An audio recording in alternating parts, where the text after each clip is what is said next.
Royal Enfields were always interesting.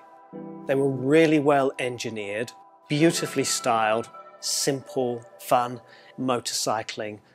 And there's just something about the new ones where inspiration has been taken.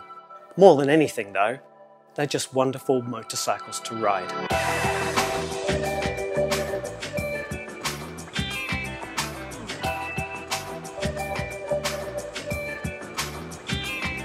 Cafe racer scene came about in the early 1960s.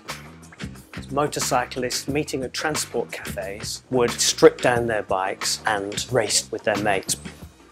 They were originally built by people that couldn't afford to go and buy a works race bike and wanted to build something out of parts to create a bike that gave them the performance and the excitement and the thrill that they wanted. Then production cafe racers came along with the Royal Enfield Continental GT.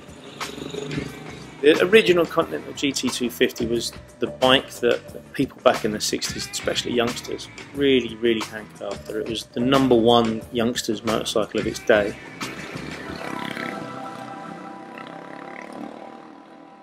And when we did the 535, we created a great handling little motorcycle that I think captured a lot of the essence of what the 250 had.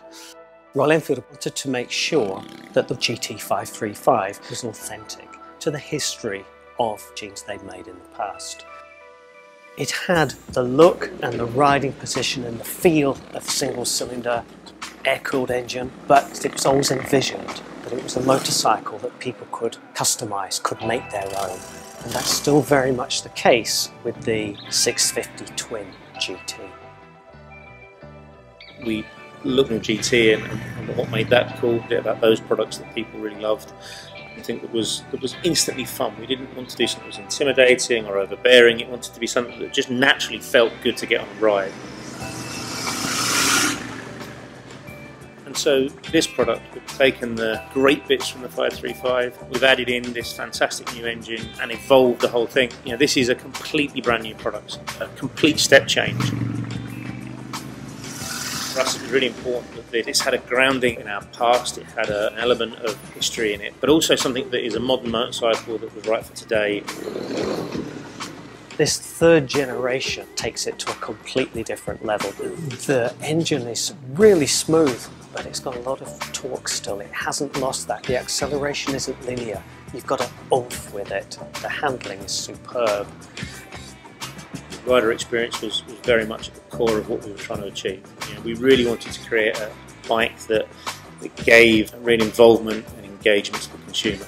It changes direction beautifully, it's very agile, very nimble, feels very responsive to your inputs, and that makes it confidence inspiring for the less experienced rider, but also really rewarding for the more experienced rider. The basics are all there. It's a great motorcycle to ride, but it's something that you can further make your own. Trying to capture that simple joy that you get from being on a good bike on a great road, really enjoying the moment and living in the moment. That's what these bikes are all about.